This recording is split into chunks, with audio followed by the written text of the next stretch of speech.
Halo semuanya, kembali kita bertemu pada pembahasan soal-soal update UTBK tahun 2020. Nah, di sini sudah saya sediakan bentuk yang berbeda dari soal-soal yang sebelumnya. Nah, tapi ini sebenarnya juga sudah pernah kita bahaskan pada pembahasan di video saya di persiapan UTBK yang sudah saya buatkan ya di channel YouTube ini. Nah, untuk menyingkat waktu, coba kita perhatikan mulai dari yang nomor 1. Di sini ada bentuk daripada segi 4 ABCE, tampak seperti pada gambar. Yang ditanya adalah besar sudut X-nya, gitu ya. Nah, jadi teman-teman, ini cara untuk mengerjakannya. Kebetulan dari gambar ini sudah ada dikasih lambang tegak lurus ya. Ini ada lambang tegak lurusnya. Nah, berarti sisi pada segitiga siku-siku ini nanti yang belum diketahui bisa kita cari dengan menggunakan rumus Pitagoras ya. Nah, rumus Pitagoras ini sebenarnya kalau kalian hafalkan ini akan menjadi lebih mudah untuk menentukan besarannya ya. Nah, di sini supaya teman-teman bisa menghafalkan sudah saya buatkan kelipatan triple Pitagoras itu biasanya seperti ini ya. Dan ini pun ada polanya, nanti kalian pelajari. Nah, jadi triple Pitagoras itu kelipatan 3, 4, dan 5. 5, 12, 13. Demikian juga seterusnya ya. Ini kalau dikali 2 berarti jadi 6, 8, 10. Boleh ya. Kali 2 berarti 10, 24, 26. Nah, demikian seterusnya. Nah, jadi ini pada segitiga yang pertama bisa kita lihat triple Pitagorasnya di situ 6, 8, 10 berarti di sini. Ya kan? Nah, ini juga seperti itu teman-teman. Ini 24, ini 26, ya kan? Nah, siku-sikunya di sini 24, 26 berarti ini yang dikali 2. 24, 26 berarti ini juga 10 berarti, ya kan? Nah, berarti bisa kita ambil kesimpulannya pada segitiga ini, maka segitiga ABD ini adalah sama kaki, ya, sama kaki. Nah, kalau dikatakan segitiga sama kaki, berarti besar sudut di kakinya itu sama. Ini dari ketahui 70, berarti di sini tinggal 70 juga. Maka yang ditanya tadi X itu sama dengan segitiga ABD, besar sudutnya 180 dikurang 70 dikurang lagi 70. Nah, berarti hasilnya adalah 180 dikurang 140. Jawabnya adalah yang C. Nah, jadi kalau kalian hafalkan ini akan sangat membantu ya untuk menentukan panjang sisi-sisinya. Nah, di sini yang berikut juga kita bisa pakai triple Pitagorasnya yang tadi ya. Nah, tapi sebelumnya pada gambar di bawah ini AB dan BC itu disebutkan garis singgung pada sebuah lingkaran. Nah, apa yang perlu kita perhatikan pada garis singgung lingkaran? Titik singgung dengan jari-jari ya, titik potong antara jari-jari dengan garis singgungnya itu atau titik singgungnya di situ akan membentuk siku-siku. Itu sudah merupakan suatu ketetapan ya, walaupun belum digambar seperti ini tadinya, berarti di C itu dan di A itu harus 90, udah harus 90 ya. Nah, kemudian panjang sisinya yang diketahui OA itu sama dengan OC, berarti itu sama dengan jari-jari ya, jari-jarinya adalah 7. Nah, ini juga berarti 7. Nah, kemudian diketahui lagi OB, OB-nya itu adalah 25, ya kan? Nah, kita tentukan segitiga, salah satu segitiganya, ya kan? OCB atau OAB, mainkan rumus triple Pitagorasnya. Nah, ini yang muncul nih angkanya nih, ya kan? Ya kan? 7, 25 berarti di sini 24. Nah, atau contohnya kalau teman-teman juga lupa dihitung boleh, ya. Untuk mencari 24 itu rumusnya BC kuadrat sama dengan OB kuadrat ya, 25 kuadrat dikurang OC kuadrat, 7 kuadrat. Nah, ini pun menghitungnya ini sebenarnya ada cara cepatnya, ya kan? Nah, ini cukup 25 dikurang 7 dikali dengan 25 tambah, nah jangan dikuadratin teman-teman, ya kan? Nah, ini jadinya berapa nih? Ini berarti 18 dikali ini 32, ya kan? Nah, berarti ini adalah 2 kali 9 kali 32, kemudian kita mau cari BC diakarin, ini 9 akarnya 3. Ini 2 kali 32, 64 akarnya berapa itu? 8, ya kan? Nah, berarti hasilnya 3 kali 8, hasilnya adalah 20. Nah, sama kan? Nah, jadi mau dihafalin boleh lebih cepat, atau mau pakai rumus Pitagoras boleh. Nah, kemudian pertanyaannya itu tadi di soal apa? Tadi yang ditanya di soal itu adalah luas layang-layang, ya. Luas layang-layang itu memang kalau pakai rumus, ya, itu rumusnya adalah setengah kali diagonal 1 kali diagonal 2. Tapi kita mau pakai cara yang lain, ya. Nah, luas layang-layang itu adalah 2 dikali luas segitiga, ya kan? Nah, karena segitiga atas dan bawah itu sama. Nah, berarti 2 dikali setengah dikali alas kali tingginya. Nah, berarti ini sama dengan 2 kali setengah. Habis alasnya kita pakai mana? Sisi siku-sikunya. Yang mana aja boleh. 7 boleh atau 24 boleh. Ya, berarti hasilnya adalah di 8, 2, 14, 16. Berarti 168 cm kuadrat. Jawabnya adalah yang A, gitu ya. Oke, kita lanjut lagi dengan yang berikut, nomor 3. Di sini disebutkan pada gambar di bawah diketahui bahwa garis A dan B itu adalah garis sejajar, ya. Nah, kemudian pertanyaannya berapakah besar sudut X-nya, ya. Nah, jadi teman-teman kalau soal yang seperti ini kita harus panjang-panjangkan aja dulu garisnya. Ini contohnya kalau saya panjangkan ini, ya kan? Nah, kemudian yang ini juga kalau kita teruskan, kita panjangkan, maka ingat garis yang sejajar tadi yang sehadap sudutnya sama, ya. Di sini berarti jawabnya 42 derajat juga, ya kan? Nah, kemudian ingat ada cara cepat di sini pada sebuah segitiga. Kalau ada segitiga salah satu sisinya dipanjangkan, nah kalau contohnya ini X, ini A, ini B, maka X itu sama dengan A ditambah B, ya kan? Nah, ini sudut X ini adalah sudut A ditambah sudut B, ya. Sudut A ditambah dengan sudut B, langsung aja. Nah, demikian juga di sini berarti bisa kita ambil kesimpulannya 130 itu adalah 42 ditambah dengan X. Ini kan di sini X juga karena ini adalah sudut bertolak belakang, ya kan? Nah, berarti besar sudutnya juga X. Nah, maka X itu adalah 130 dikurang dengan 42. Jawabnya adalah 88, ya. Nah, kelihatannya ribet, tapi kalau sudah ketemu caranya ini pasti akan mudah, ya. Jawabnya adalah yang D. Oke, yang berikut nomor 4. P adalah bilangan yang habis dibagi 7 dan nilainya lebih besar dari 17 dan kurang dari 25. Sedangkan Q adalah bilangan ganjil yang nilainya di antara 19 dan 23. Maka pernyataan yang tepat adalah, nah ini kalau soal yang seperti ini ketemu pada saat UTBK pasti teman-teman senyum-senyum, ya. Karena terlalu mudah saya pikir. Nah, di mana P-nya itu bilangan yang habis dibagi 7 berarti kelipatan 7.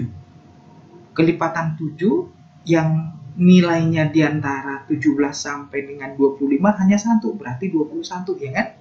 Nah, demikian juga Q-nya bilangan ganjil di antara 19 dan 23, hanya 21 aja. Berarti kesimpulannya di sini sama. P-nya dan Q-nya adalah sama, ya. Yang berikut nomor 5. Perbandingan berat badan 4 siswa adalah sebagai berikut. P adalah, nah ini langsung aja teman-teman kita tuliskan saja dulu. Disebutkan P-nya 3 kg lebih berat dari S, berarti S ditambah 3. Kemudian yang berikut disebutkan Q-nya adalah, Q-nya di sini 6 lebih ringan dari R, berarti R dikurang 6. Kemudian S adalah, S-nya 2 kg lebih berat dari Q, berarti Q-nya ditambah dengan 2. Nah, jika diketahui berat badan S-nya sama dengan 40 nih, langsung berarti, ya kan? Ini langsung diketahui 40. Maka yang pertama 40 S-nya, Q ditambah 2. Nah, berarti Q-nya adalah 40 dikurang 2. Hasilnya adalah 38, ya. Hasilnya adalah 38. Nah, itu nilai Q-nya. Kemudian untuk dapatin R, kita masukin lagi ke rumusnya. Yang kedua ini tadi, ya. Nah, Q-nya 38 ini sama dengan R dikurang 6. Berarti R-nya adalah 38 tambah 6. Berarti hasilnya adalah 44. Ya. Nah, kemudian udah dapat R-nya, maka kita lanjut untuk dapatin nilai P-nya. Ya kan? Nah, S-nya tadi di awal sudah dikasih tahu. Berarti P-nya bisa kita tetapkan. Berarti ya, P-nya sama dengan S ditambah 3. S-nya tadi di awal diketahui 40 ditambah 3 berarti 43 ya. Nah, ini tinggal kita isi teman-teman supaya kita tahu perbandingannya. Disebutkan berat badan P lebih besar dari R, benarkah? P-nya 43 ya kan, R-nya 44, salah ya.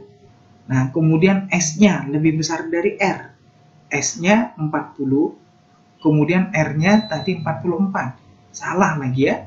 Nah, kemudian R-nya 44, P-nya tadi 43, lebih besar, benar. Jawabnya ini, ya. Pilihannya adalah yang C. Oke. Nomor 6, Mirana menjual online perhiasan buatan rumah, ya. Jika di bulan Mei dia menjual kalung sebanyak 3/5 dari jualannya di bulan April. Berarti kita buat aja di sini langsung Mei ini sama dengan 3/5 dari bulan Aprilnya. Ini yang pertama. Kemudian yang kedua, dan bulan Juni disebutkan ini sama dengan 1/6 dari jumlah bulan Mei, ya. 1/6 dari bulan Mei. Nah, berapa lipatkah jualan di bulan April dari rata-rata di bulan Mei? Nah, berarti pertanyaannya itu April ini sama dengan kelipatan dari rata-rata bulan Mei dan Juni. Berarti Mei ditambah Juni dibagi 2, rata-rata ya. Makanya dibagi 2. Nah, ini yang mau kita tetapkan di sini berapakah nilai dari April itu gitu ya. Nah, kemudian ini tentunya harus kita ambil pemisalan. Pemisalannya kita misalkan di bulan Mei, ya kan? Nah, kita misalkan di bulan Mei itu adalah X. Maka bisa kita ambil kesimpulannya berarti Juni, ya kan? Ini sama dengan 1/6 X, ya kan? Nah, demikian juga kalau kita ambil di bulan April berarti dibalik jadi 5/3 dikali Mei X, ya kan? Nah, kita isi teman-teman. Aprilnya itu tadi adalah 5/3 X. Kelipatan dari Mei-nya tadi adalah X ditambah Juni-nya tadi adalah 1/6 X dibagi 2, ya kan? Nah, kemudian ini 5/3 X sama dengan K dikali ini 1X. 6/6 berarti 7/6 X, ya. Ini berarti 7/6 X dibagi 2 lagi gitu ya. Nah, di sini saya buatkan.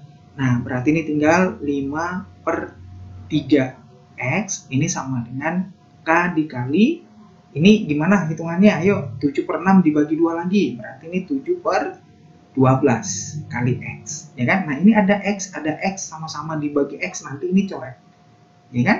Nah, demikian juga ini ada 3, ada 12 sama-sama dibagi 3, ini dapat 1, ini dapat 4. Nah, maka ini tinggal 5 sama dengan 7/4 dikali K, ya kan? Nah, kelipatannya itu berarti kali silang lagi nih.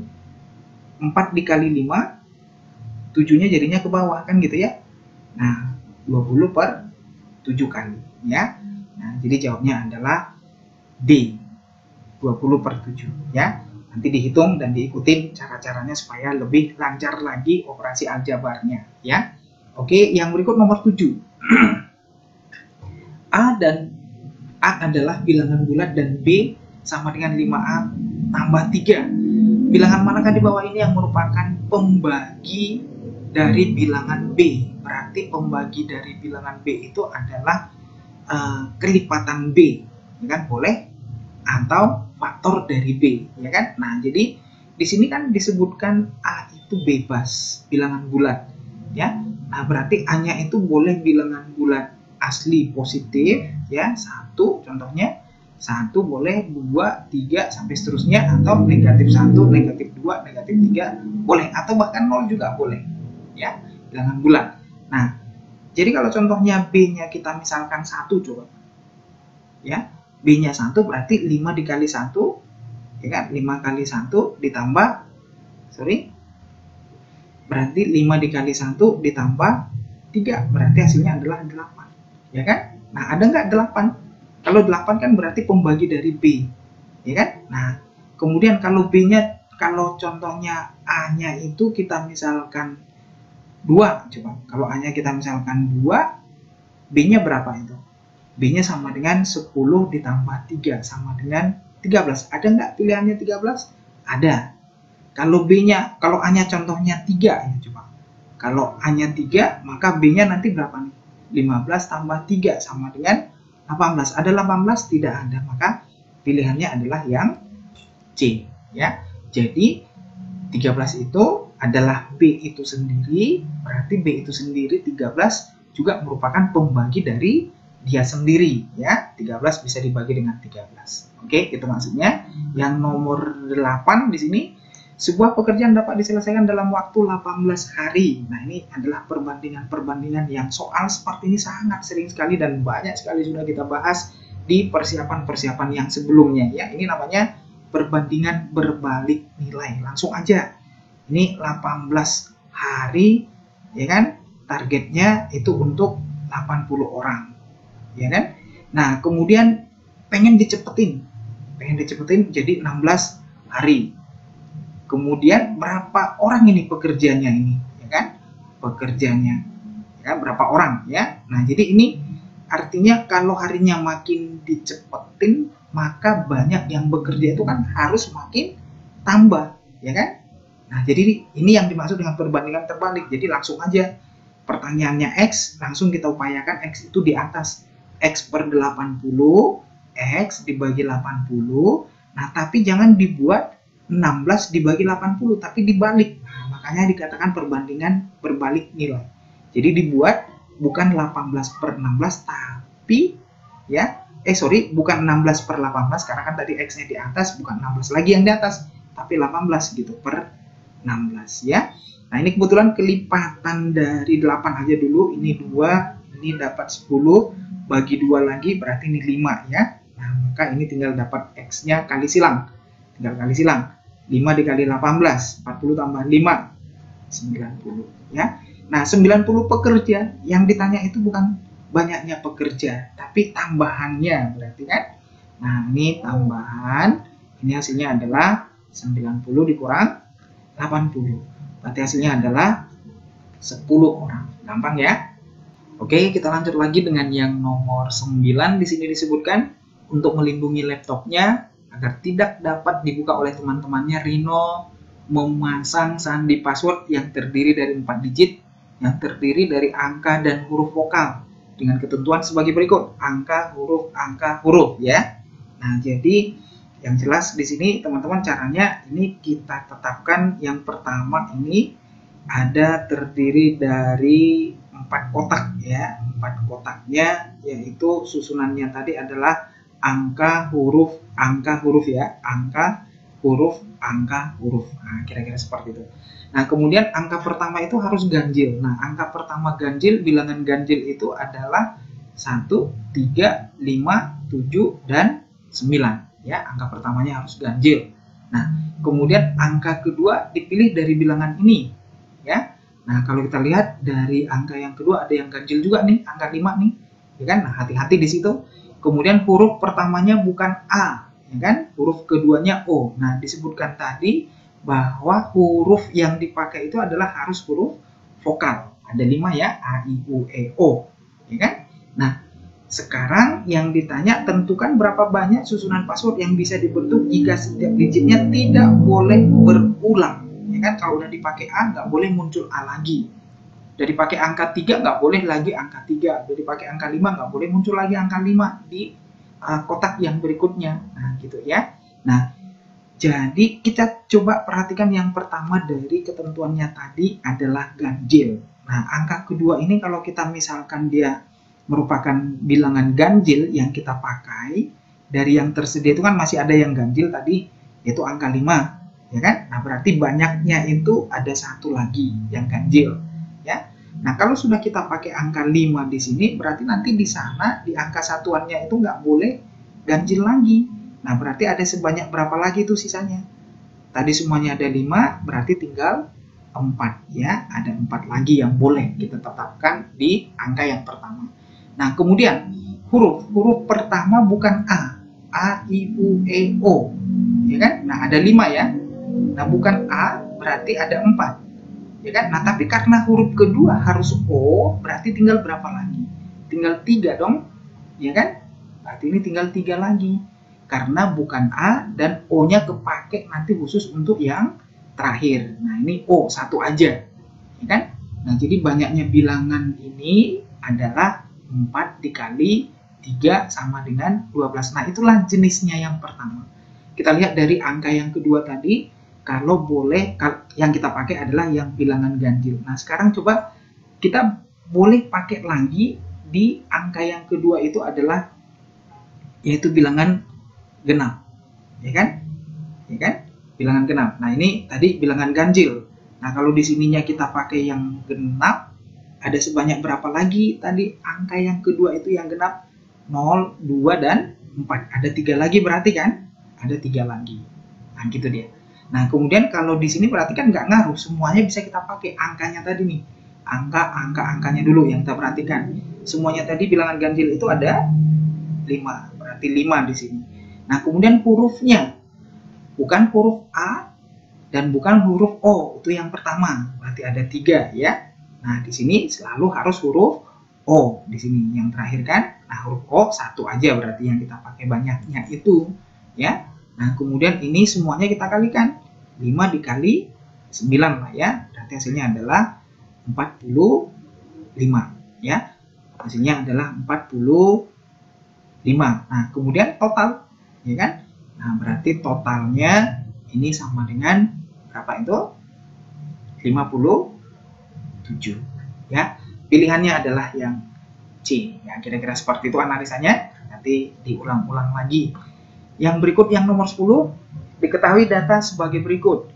Apabila data tersebut ditambah dengan satu bilangan asli, di mana kita tidak tahu itu bilangan aslinya berapa, diperoleh rata-ratanya menjadi 6. Manakah hubungan yang benar antara kuantitas P dan Q? Nah, sekarang coba kita lihat P itu angka 4 langsung, kemudian Q-nya adalah selisih dari median dan min. Ya. Nah, sekarang kita perhatikan yang pertama yang dia sebutkan tadi. Ini kalau ditambah dengan ditambah dengan bilangan asli, berarti ditambah dengan satu bilangan, rata-ratanya menjadi 6. Rata-rata itu adalah jumlahin semua, 1 tambah 2 ditambah 4 ditambah 7 tambah 8 tambah 10 ditambah, kita tidak tahu berapa itu tadi yang ditambahkan. Kita misalkan X, ini semuanya dibagi dengan 7 jadinya ya. Nah, kemudian ini kita kali silang, 42, ini jadinya 10, ini 20, 32 ya. 32 ditambah X bagi, ya udah dibagi 7 tadi, 7-nya udah dikali silang ya. Nah, berarti 32 tambah X tinggal. Nah, kemudian X-nya dapat berapa itu? X-nya berarti 42 dikurang 32. Berarti hasilnya adalah 10 ya. X-nya sama dengan 10. Nah, maka bilangan itu tadi setelah ditambahkan, kalau kita urutkan kembali, angkanya menjadi 1, 2, 4, 7, 8, 10, dan 10. Nah, dari sini kalau ditanya median, berarti ini ya. Mediannya berarti 7 ya. Berarti mediannya 7 nih. Nah, mediannya sama dengan 7 rata-rata, min, ini sama dengan 10 tadi. Ya kan? Rata-ratanya tadi berapa? 6 ya, tadi ya. Gitu ya. Nah, minnya 6. Nah, kemudian pertanyaannya itu antara hubungan P dan Q. Berarti kalau mediannya itu tadi udah dapat 7, kemudian minnya udah dapat 1, maka selisihnya P itu tadi, Q ya, Q itu adalah selisih antara median dan min tadi, berarti 1 ya Q-nya kan. Q-nya berarti 1. Ya, nah berarti dengan demikian P itu lebih besar dari Q-nya ya. Oke, kita lanjut yang nomor 11. Diberikan operasi seperti ini, maka nilai dari ini ya, ini berarti tinggal kita masukkan aja. Saya pikir teman-teman ini nggak susah amat. Berarti 2 dikali dengan A-nya itu 3. Ini berarti A, B, C, D. Langsung ya. Nah, berarti A kuadrat 9 ya. Kemudian ditambah B-nya 5. Dikurang 2 kali C, 14. Dikurang akar dari 9, 3. Kemudian ini nanti semuanya dibagi dengan 3 ya. Nah, berarti hasilnya ini adalah 18 ditambah 5 dikurang 14 dikurang 3 per 3 ya. Ini 17 ya kan, tinggal 1, berarti jadinya 6 per 3 ya. 6 per 3 berarti hasilnya adalah 2. Pilihannya adalah yang C. Oke, kita lanjut lagi yang nomor 12. Di Bukit Sejuk terdapat 60 peternak domba dan sapi. Ada 40 yang beternak domba dan 30 yang beternak sapi ya. Sorry, ada 400 dan 300 ya. A adalah jumlah minimum peternak kedua hewan tersebut dan B adalah jumlah maksimum peternak keduanya ya. Nah, jadi di sini A itu adalah jumlah minimum peternak keduanya hewan tersebut ya. Keduanya, ini kedua atau keduanya sama aja sih ya. Jadi analisanya itu keduanya itu berarti irisannya ya. Nah, irisannya. Nah, kalau seperti ini kasusnya 600 orang itu peternak itu berarti kan dia pasti semuanya, kalau nggak beternak domba aja, ada yang beternak sapi aja, dan ada juga yang beternak domba dan sapi ya kan. Nah, kemudian kemungkinannya itu bisa juga himpunan itu kalau kita gambarkan ya, atau maksud saya gambarkan aja kemungkinan daripada komunitas tersebut dibuat dalam bentuk diagram Venn ya. Nah, boleh kemungkinannya seperti ini, boleh kemungkinannya seperti ini berpotongan, dan boleh juga kemungkinannya seperti ini. Ini artinya apa ya? Kalau yang ini artinya ini yang lebih banyak itu adalah yang beternak domba ya, yang beternak domba, kemudian yang di dalam itu yang beternak sapi. Ini artinya apa? Yang beternak sapi semuanya juga beternak domba. Itulah artinya kemungkinan yang pertama ini ya. Nah, kemudian kalau kemungkinan yang kedua ini yang beternak domba ya kan, ada juga yang beternak sapi, ada irisannya di sini ya kan. Nah, kalau yang seperti ini masing-masing mereka ya kan. Nah, kalau yang seperti ini kan tidak mungkin terjadi karena disebutkan semuanya ada 600, semuanya beternak ya kan. Nah, kalau seperti ini 300 dan 400 dipisah seperti ini kan, kalau dijumlahin kan enggak 600 lagi, malah udah 700. Berarti ini tidak dipakai kemungkinannya. Nah, jadi kemungkinannya itu yang pertama dan yang kedua. Nah, sudah barang pasti kesimpulannya di sini, inilah irisannya yang paling banyak ya. Ini irisan paling banyak ya. Nah, ini pelan-pelan saya buat karena di video saya yang sebelumnya ini sudah kita bahas, masih banyak teman-teman yang bertanya ya kan, masih banyak yang bertanya. Nah, jadi ini irisannya paling banyak ya, paling maksimal ya.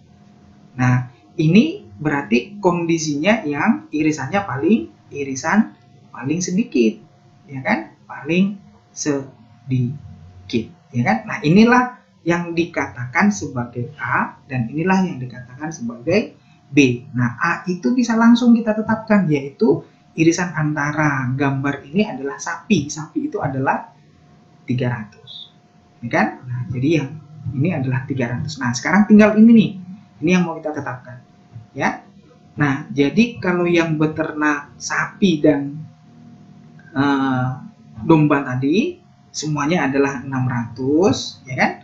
Nah, berarti kan di sini kalau contohnya ini saya misalkan domba, ini sapi ya, ada 400 orang yang beternak domba itu, ini saya buat warna merah aja.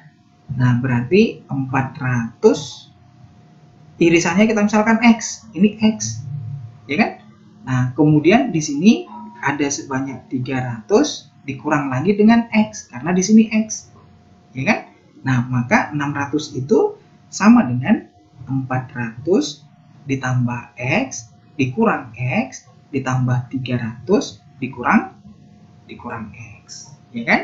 Nah, jadi X kan bisa kita coret ini, maka dari sini dapatlah nilai X-nya itu 600 sama dengan 700 dikurang X, X-nya adalah 700 dikurang 600, berarti hasilnya adalah 100, ya. Nah, itu mewakili B tadi di soal, ya. Itu B itu adalah jumlah maksimum, ya. Kebetulan maksimum itu B, ini kita ganti, ya. Kebetulan di soalnya tadi maksimumnya B, minimumnya adalah A. Minimumnya A, maksimumnya adalah B. Ini adalah A, gitu, ya.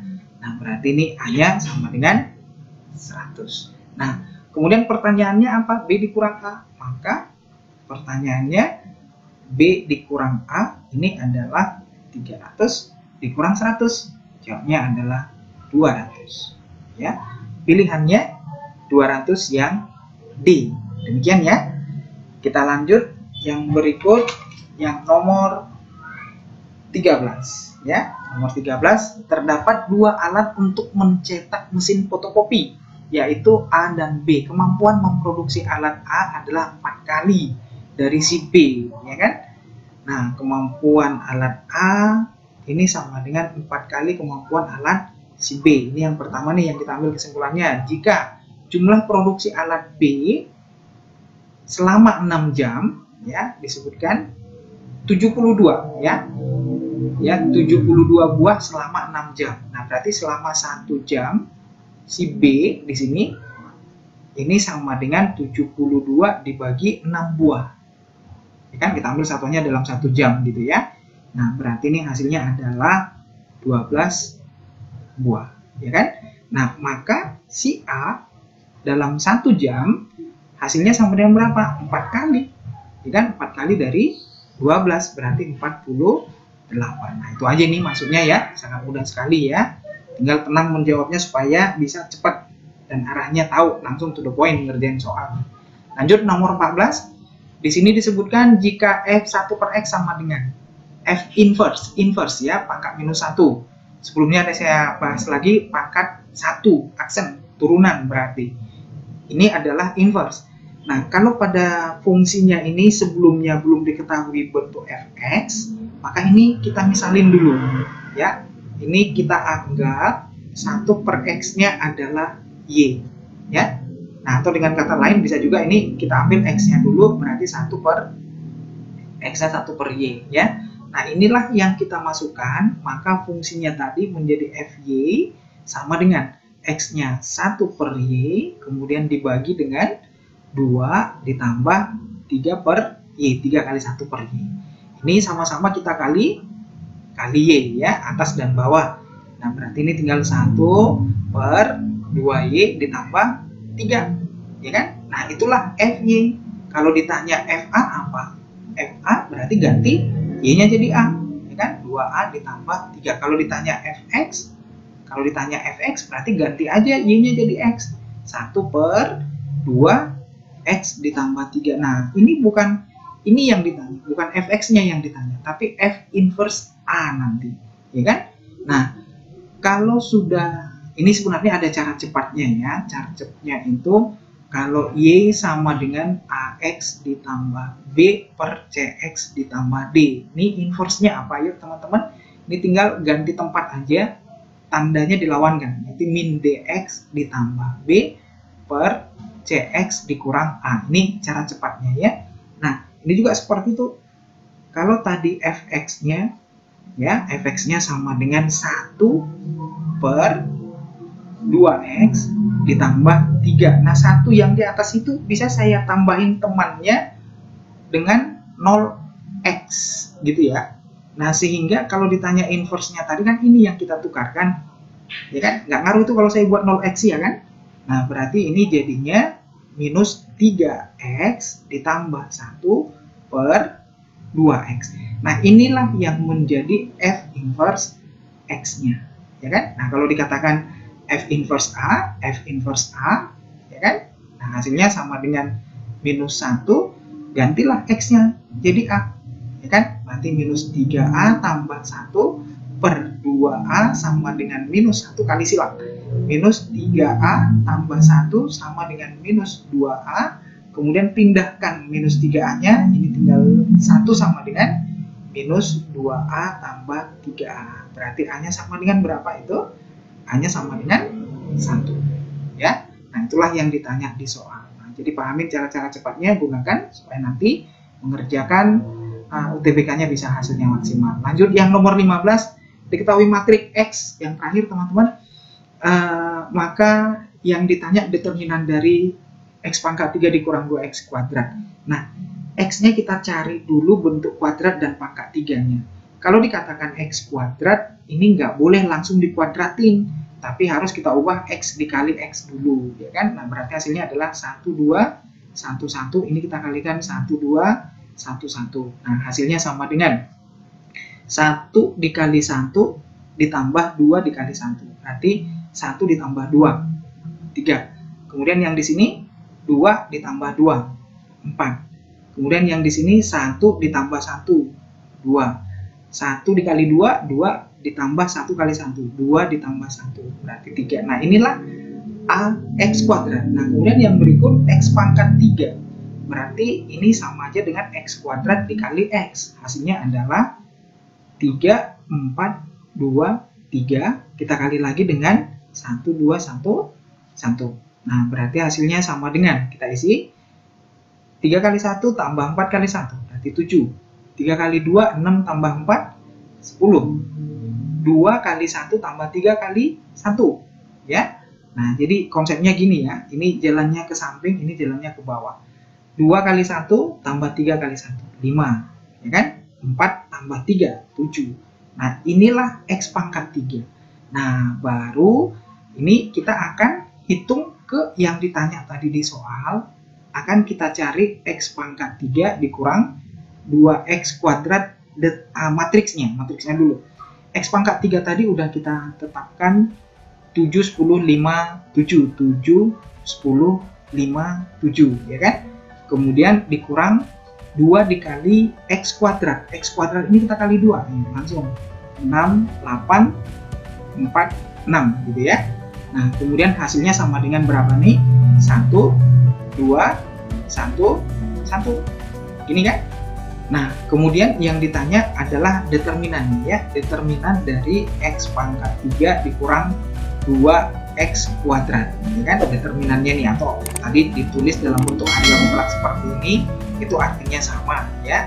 Nah, apa itu determinan? Kalikan diagonal kanan ya. 1 dikali 1 dikurang 1 dikali 2. Berarti 1 dikurang 2, hasilnya adalah minus 1. Pilihannya adalah yang D ya. Demikian teman-teman tambahan untuk belajar supaya nanti nilai UTBK-nya maksimal. Oke, sampai ketemu. Salam sukses.